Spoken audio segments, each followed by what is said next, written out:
नमस्कार दोस्तों, स्वागत है आपका एग्जाम बुक चैनल में। दोस्तों, जैसा कि यूपीएसआई का आपका रिजल्ट जो है वो आ चुका है और लगभग आपके 36,000 बच्चे जो है वो पास किए गए हैं। आपको पता चल गया होगा कि आप फेल हैं या पास हैं। देखिए, जो बच्चे पास हो गए हैं वो तो खैर अपनी तैयारी कर ही रहे हैं, लेकिन जो बच्चे फेल हो गए हैं, अब क्या चीज़ें हैं और किस किस तरीके से, बहुत सारे बच्चों की रिक्वेस्ट आई इस चीज़ को लेकर, मैंने फिर जो है एक वीडियो बनानी ज़्यादा बेटर समझी। ठीक, कि भाई एक ही बार में जो है आप लोगों को समझ में आ जाएगा। ठीक है।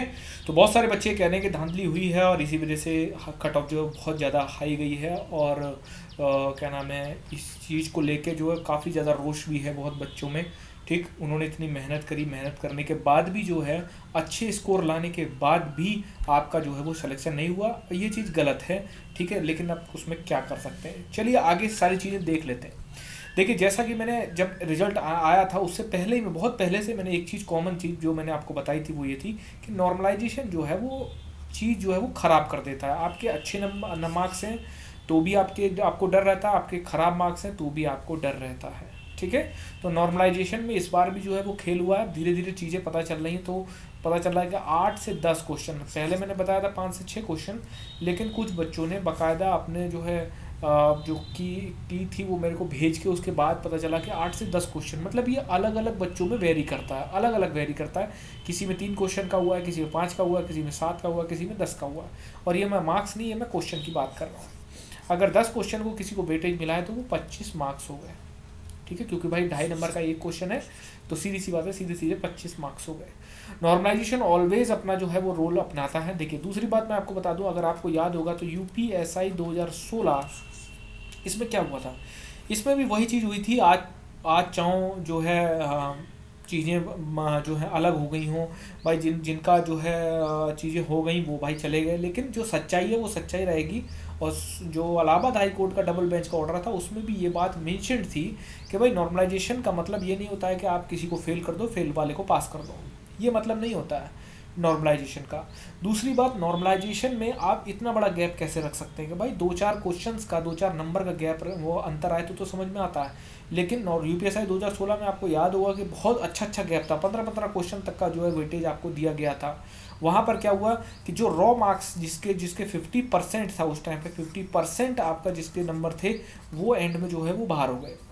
भाई केस लड़ा गया, सुप्रीम कोर्ट ने जो है बिल्कुल जो है आंख बंद करके सीधा भर्ती बोर्ड के फेवर में आपका ऑर्डर दे दिया, जबकि इलाहाबाद हाई कोर्ट की डबल बेंच का ऑर्डर जो है वो स्टूडेंट्स के फेवर में था जो बाहर थे, जिन्होंने ट्रेनिंग नहीं करी थी। यही चीज़ जो है वो क्या हुई, मैंने आपको पहले ही बता दिया था कि जब 2016 का जो जनवरी में ऑर्डर आया था, तो मैंने आपको पहले बता दिया था कि अब भर्ती बोर्ड के पास एक बहुत ही बड़ा जो है ब्रह्मास्त्र लग चुका है कि अब वो किसी भी तरीके से नॉर्मलाइजेशन करेगा, आप उसका विरोध नहीं कर पाओगे। ठीक, हुआ सेम ऐसा ही। ठीक, क्योंकि 54 शिफ्ट में था, 54 शिफ्ट के बाद भाई नॉर्मलाइजेशन करना, उसके बाद इतना बड़ा मेजर अंतर आ जाता है, तो चीज़ें यही हुई। अब क्या है, अब आप सोच रहे होंगे कि ट्विटर अभियान किया जाए या फिर जो है आपका एग्ज़ाम कैंसिल, एग्ज़ाम री एग्ज़ाम। देखिए, मैं आपको सच सच बात बता देता हूँ। ठीक है, इस वीडियो को बनाने का एक यही रीज़न था।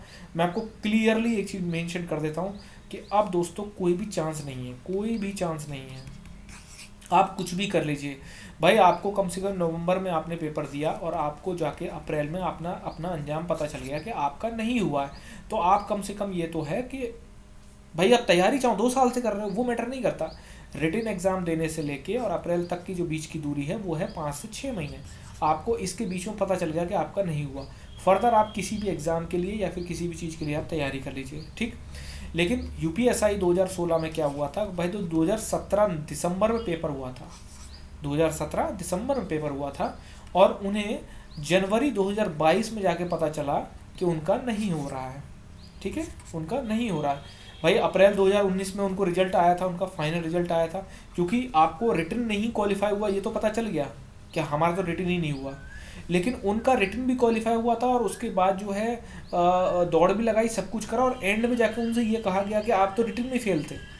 जैसे कि आज आपको जो लोग फेल हुए हैं उनको पास कर लिया जाए, उनका रिटन क्वालिफाइड में नंबर आ जाए, और उसके बाद एंड में जब फाइनल रिजल्ट आए तो आपको एक लिस्ट बना के ये दे दी जाए कि भाई आप तो रिटन ही क्वालिफाई नहीं कर पाए थे, आप नहीं हो, तो आपको भी थोड़ा सा लगेगा ना कि यार, मतलब रिटन क्वालिफाई का क्या मतलब है, जब मैंने दौड़ लगाई तो इसका मतलब मैंने रिटन क्वालिफाई किया होगा। यही चीज़ हुई थी। तो 2019 फरवरी में जब उनका रिजल्ट आया, तो आप लगा लीजिए 2017 से 2019 में कितना टाइम हुआ। ठीक है, लगभग 2 साल हो गए। 2 साल तक उन्हें यही लग रहा था कि उनका सिलेक्शन होने वाला है।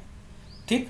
क्योंकि उस टाइम के जो डीजी भर्ती बोर्ड थे उन्होंने भी यही कहा था कि जो रॉ 50% वाले बच्चे होंगे हम उनको पहले प्रेफरेंस देंगे, लेकिन वो 2018 दिसंबर में रिटायर हो गए। चलिए, तो मैं यही कहना चाहता हूँ कि आप अब इस चीज़ से लेके कोई भी होप मत क्रिएट करिए, ठीक। क्योंकि आपका टाइम ख़राब होगा इसमें, ठीक है, आपका टाइम ख़राब होगा। कोई भी आपको फंडिंग कराए, कोई भी भड़काए, ट्विटर अभियान ये वो करके देख लीजिए, कुछ भी नहीं होने वाला। 2016 से लेके 2022 तक सारा कुछ मैंने बहुत ही पास से चीज़ें देखी हैं, कोई फ़ायदा नहीं है, ठीक है भाई। धांधली हुई है नहीं हुई है वो चीज़ अलग है भाई, ठीक। आप उसके सबूत पेश कर सकते हैं कोर्ट में, अगर कर सकते हैं तो भाई जा सकते हैं, अदरवाइज़ कोई फ़ायदा नहीं है उससे, क्योंकि वो भी मान्य होगा कि किस तरीके के कोर्ट जो है वो सब कोर्ट सबूत मानता है, ठीक। क्योंकि पहले बच्चे ये कोशिश कर चुके हैं।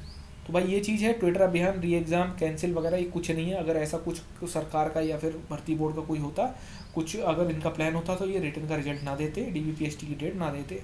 अब DBPST भी आपका 25 से स्टार्ट होने वाला है, तो सारी चीज़ें जो है तय समय के अनुसार हो रही हैं। तो आप अब नेक्स्ट एग्ज़ाम में लगे वही ज़्यादा बेटर है, अपना टाइम ख़राब बिल्कुल भी ना करें। थोड़ी कड़वी चीज़ है, नीचे आप अपने फ्रस्ट्रेशन निकाल सकते हैं कमेंट बॉक्स में, बट ये रियलिटी है, अपना टाइम ख़राब करना ही होगा आपका, अदरवाइज़ कोई भी चारा नहीं है। अब जो रिजल्ट आ चुका है आ चुका है, ठीक। इसके बाद आपकी चेंजिंग वगैरह कुछ भी नहीं होनी है, ना सेकंड लिस्ट आनी है, कुछ नहीं।